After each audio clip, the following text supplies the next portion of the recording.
तो बच्चे part number 6 में आपका स्वागत है। ठीक है, संगठन काफी बड़ा है और मैं छोटे छोटे पार्ट्स में इसको खत्म करने की पूरी कोशिश कर रहा हूँ। जल्दी खत्म होने वाला है अब तो। ठीक है, लास्ट को कुछ पोर्शन रह गया है। पार्ट नंबर 6 में देखो हमारे पास सबसे पहला आता है अधिकार अंतरण क्या होता है। इसको स्टार्ट करने से पहले मैं एक बार आपके दिमाग में फिर दोबारा डाल दूं। बेटा देखो, इसकी एक अलग से प्लेलिस्ट बनी हुई है, सारे चैप्टर्स वहां आपको मिलना स्टार्ट हो जाएंगे। क्लियर? कोशिश करें कि सबसे पहले डिफरेंसेस जो है, जो कि मैंने अलग से भी डाले हैं, उसमें जो प्लेलिस्ट है उसमें अलग से डिफरेंसेस डाले हुए हैं, तो उसमें डिफरेंसेस ढूंढ ढूंढ करके सबसे पहले डिफरेंसेस याद कर लो, ताकि आपको आधे से ज्यादा चीजें डिफरेंस की फॉर्म में जल्दी याद हो जाए और देन फिर अपना चैप्टर पढ़ना स्टार्ट कर दीजिए। ठीक है, आप डिफरेंसेस जरूर देखें, याद रखना डिफरेंस से काफी जल्दी याद हो जाता है। ठीक है, और आपके लिए काफी बेनिफिशियल होगा ये चीज करना। क्लियर?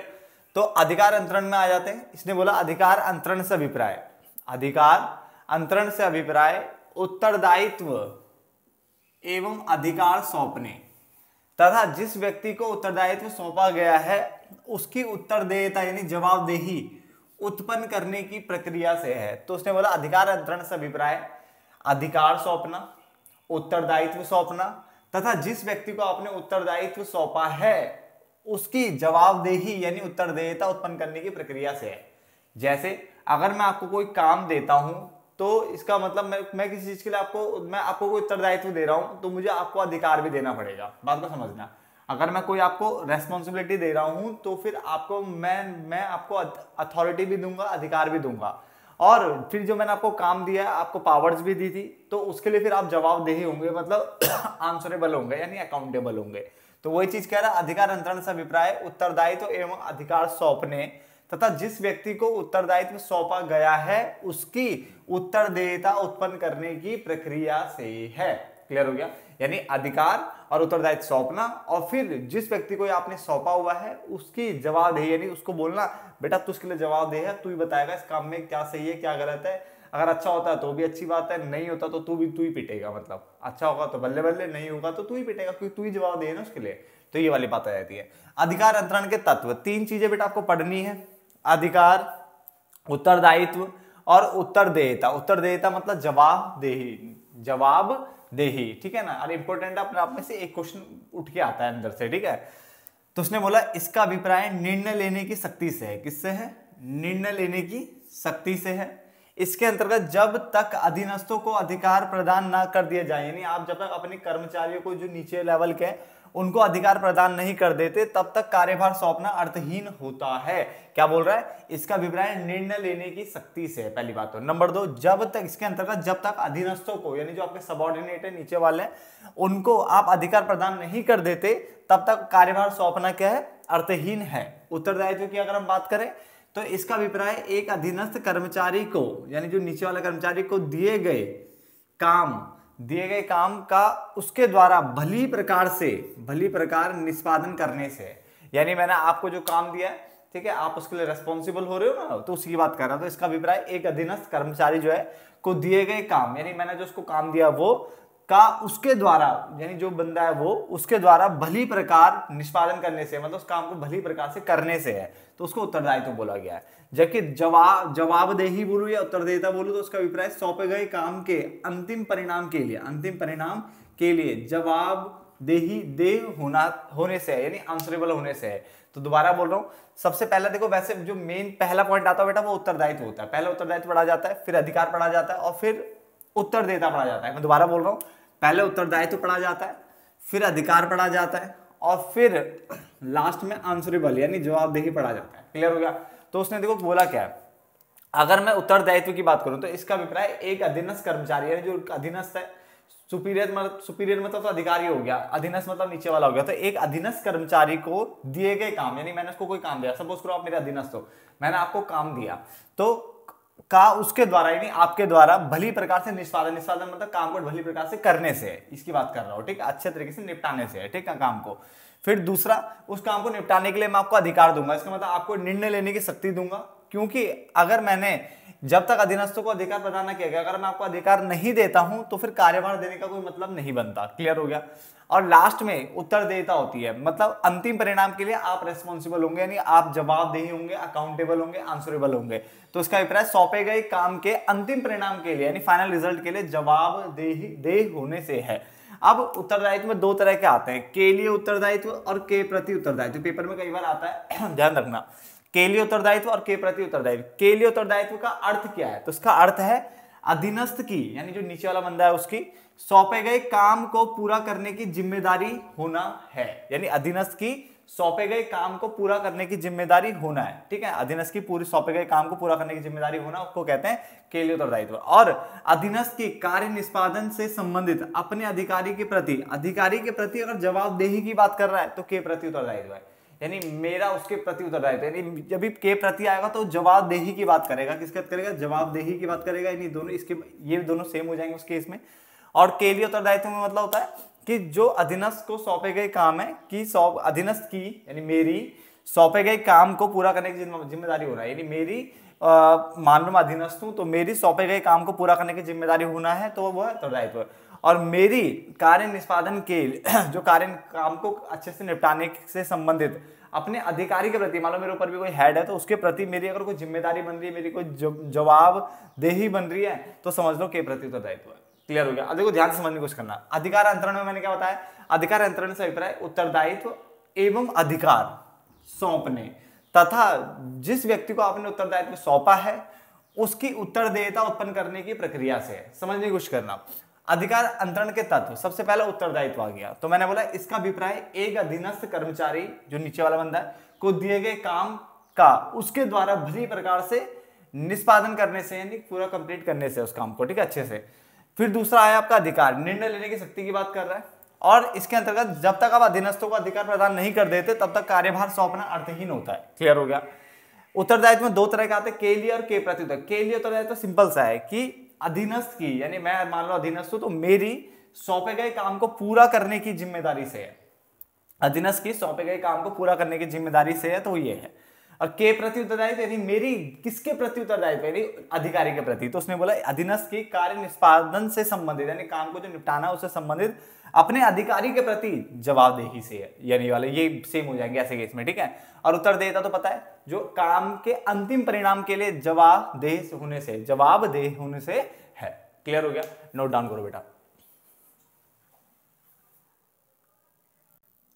अब आगे देखे बेटा, अधिकार अंतरण की प्रक्रिया बिल्कुल वही है जो हमने लिखा था। सबसे पहले उत्तरदायित्व सौंपना, जो मैंने यहाँ पे 1 नंबर लिखा था ना, फिर 2 फिर 3, तो ऐसे उत्तरदायित्व सौंपना, फिर अधिकार प्रदान करना, फिर उत्तरदेयता यानी जो हमारा जवाबदेही होता है निश्चित करना।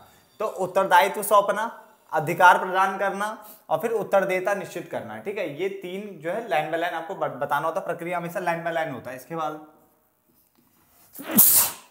सॉरी, ठीक है, इसके बाद ये आएगा और इसके बाद ये आएगा, बिल्कुल लाइन बाय लाइन चलती है प्रक्रिया, ठीक है ना। उसके बाद आता है श्रम विभाजन। क्या होता है, तो श्रम विभाजन से अभिप्राय जॉब को बार बार की जाने वाली छोटी क्रियाओं में विभाजित करने से। तो श्रम विभाजन से अभिप्राय जॉब को बार बार की जाने वाली, यानी जो बार बार की जा रही है छोटी क्रियाओं में विभाजित करने से है। इसके अंतर्गत श्रम विभाजन यानी कार्य सौंपना। श्रम विभाजन मतलब छोटे छोटे क्रियाओं में विभाजित करने से, इसका मतलब कार्य सौंपने से ही होता है। तो श्रम विभाजन होने पर ही अधिकार सौंपने की बात आती है, याद रखना। क्या बोला इसके अंतर्गत, श्रम विभाजन यानी जब श्रम को विभाजित किया जाएगा तभी अधिकार सौंपने की बात आती है। अतः कहा जा सकता है कि अधिकार अंतरण श्रम विभाजन पर आधारित होता है, यानी अधिकार अंतरण जो है वो श्रम विभाजन पर आधारित है। बस समझने की कोशिश करना। मैंने बोला अधिकार अंतरण प्रक्रिया क्या होता है, हमने उत्तरदायित्व सौंपना, फिर अधिकार प्रदान करना, फिर उत्तरदेयता निश्चित करना। श्रम विभाजन मतलब होता है जॉब को, यानी जो पूरा एक जॉब है नहीं, ठीक है, उसको बार बार की जाने वाली छोटी क्रियाओं में विभाजित करने से है। इसके अंतर्गत श्रम विभाजन होने पर ही, यानी जब आप कार्य को सौंपते हो, श्रम विभाजन हो गया ना, काम तोड़ दिया हमने फिर सौंप दिया, तो श्रम विभाजन होने पर ही अधिकार सौंपने। जब मैंने काम सौंपूंगा तो अधिकार देने पड़ेंगे, मैंने बताया था ना, मैं उत्तरदायित्व दूंगा तो अधिकार तो देना पड़ेगा। तो वही तो, जब मैं काम दे रहा हूं, काम देने का मतलब होता है कि आप उत्तरदायित्व दे रहे हो, तो उसका मतलब उत्तरदायित्व दे रहे हो तो अधिकार देने की बात आ जाती है, अपने आप ही अधिकार सौंपने की बात आ जाती है। अतः कहा जा सकता है कि अधिकार अंतरण श्रम विभाजन पर आधारित है। किस पर आधारित है, श्रम विभाजन पर आधारित है। समझ में आ गया। अगर आप श्रम विभाजन करोगे तो अधिकार देना ही पड़ेगा, इसलिए जो अधिकार अंतरण होता है वो श्रम विभाजन पर आधारित होता है। चलो नोट डाउन करिए फटाफट से। अब ध्यान से बेटा आगे देखिए। एक नए डिफरेंस में आपका स्वागत है, ठीक है ना। ये जो डिफरेंस है वही जो मैं पढ़ा रहा हूं आपको, अधिकार, उत्तरदायित्व और जवाबदेही यानी उत्तरदेयता के बीच में डिफरेंस क्या होता है। क्वेश्चन आ जाता है, इसलिए ध्यान से समझना, इसके अंदर ही सब कुछ है, ठीक है, A to Z इनके बारे में कि अधिकार, उत्तरदायित्व और उत्तरदेयता में क्या डिफरेंस है। तो सबसे पहले अर्थ यानी अभिप्राय की बात कर लेते हैं। तो अधिकार का अभिप्राय निर्णय लेने की शक्ति से है। जहां जहां मैं अंडरलाइन कर रहा हूं प्लीज आप भी करिए, दोबारा बोल रहा हूं, जहां जहां मैं अंडरलाइन कर रहा हूं आप भी करिए।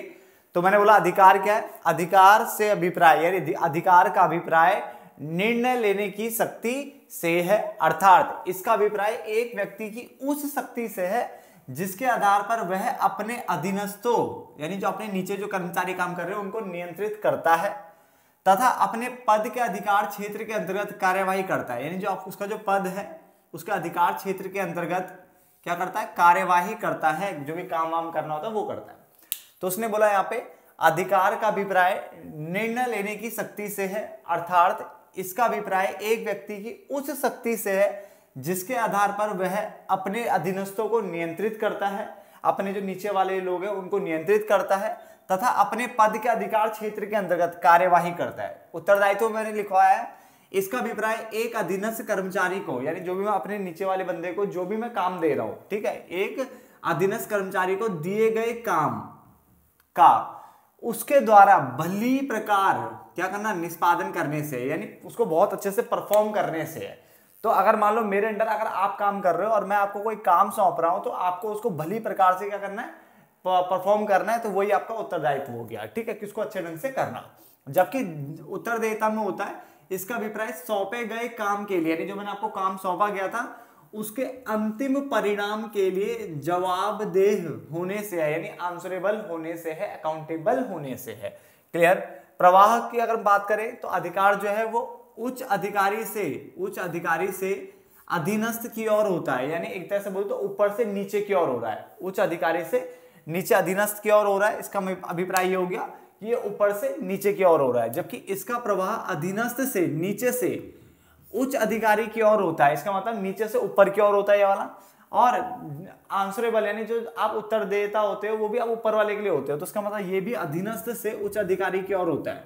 तो उसका मतलब ये दोनों तो नीचे से ऊपर की ओर यानी अधीनस्थ से अधिकारी की ओर जाएगा यहाँ पे प्रवाह यानी फ्लो, और यहाँ पे उच्च अधिकारी से नीचे की ओर, ठीक है ना, अधीनस्थ की ओर। तो देखो दो पॉइंट अच्छे से समझ लो पहले कि मेन पॉइंट तो यही है बेटे, और एक पॉइंट और आएगा मेन इसमें, ठीक है ना। मैंने बोला अधिकार क्या होता है, अधिकार का अभिप्राय निर्णय लेने की शक्ति से, अर्थात अधिकार जो है उसका अभिप्राय एक व्यक्ति की उस शक्ति से है जिसके आधार पर वह अपने अधीनस्थों को नियंत्रित करता है, जिस शक्ति से वो अपने अधीनस्थों को क्या करता है, नियंत्रित करता है तथा अपने पद के अधिकार क्षेत्र के अंतर्गत कार्यवाही भी करता है। जबकि उत्तरदायित्व क्या था कि एक अधीनस्थ को यानी जो आपको अधीनस्थ कर्मचारी को सौंपे गए काम का उसके द्वारा यानी आपके द्वारा भली प्रकार से निष्पादन मतलब परफॉर्म करने से है। जबकि अगले वाले में मैंने बताया कि इसका अभिप्राय जो सौंपे गए काम था, जो मैंने आपको काम सौंपा गया था उसके अंतिम परिणाम के लिए यानी फाइनल रिजल्ट के लिए जवाबदेह होने से है। ये जो होता है बेटा ये ऊपर से नीचे की ओर होता है, इसका मतलब उच्च अधिकारी से अधीनस्थ की ओर होता है। ये नीचे से ऊपर की ओर होता है मतलब अधीनस्थ से उच्च अधिकारी की ओर, और ये भी नीचे से ऊपर की ओर होता है मतलब अधीनस्थ से उच्च अधिकारी की ओर, ठीक है। उद्गम की अगर हम बात करें तो ये संगठन में औपचारिक पद, औपचारिक यानी फॉर्मल जो आपको पद मिलता है उसके कारण ये उत्पन्न होता है। किस कारण होता है, जो फॉर्मल जो पद होता है, पोजीशन आपको मिलती है उसके कारण ये उत्पन्न होता है। तो समझ यह संगठन में औपचारिक पद के कारण उत्पन्न होता है।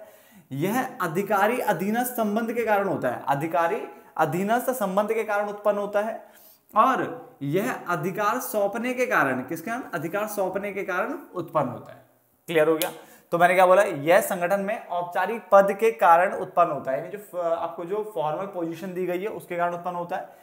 यह अधिकारी अधीनस्थ संबंध के कारण उत्पन्न होता है। किस कारण होता है, अधिकारी अधीनस्थ संबंध के कारण उत्पन्न होता है। और यह अधिकार सौंपने के कारण, किस कारण, अधिकार सौंपने के कारण उत्पन्न होता है। ठीक है, अगर देखा जाए तो बेटा इसका अधिकार भी अधिकारी अधीनस्थ संबंध ही है, इसका आधार, अधिकारी आधार, इसका आधार जो है, अगर आपसे कोई पूछे उत्तर देता का आधार क्या है, तो आधार भी बेटा इसका यही है, अधिकारी और अधीनस्थ का संबंध है। क्योंकि जब अधिकारी और अधीनस्थ का संबंध, यानी मैं आपका अधिकारी हूँ, आप मेरे अधीनस्थ हो, हम दोनों का जो संबंध है उसी पे ही आप मेरे को क्या देखो जवाब दोगे, नहीं जवाब जो देने हैं वो आप तभी तो दे रहे हो क्योंकि मैंने आपको काम सौंपा, आप ढंग से नहीं कर पाए या कर दिए तो उसके लिए भी अच्छा करोगे तो भी बल्ले बल्ले, नहीं करोगे तो आप डांट खाओगे, जैसा ये होगा। तो बट जवाब दे तो आप ही होंगे ना।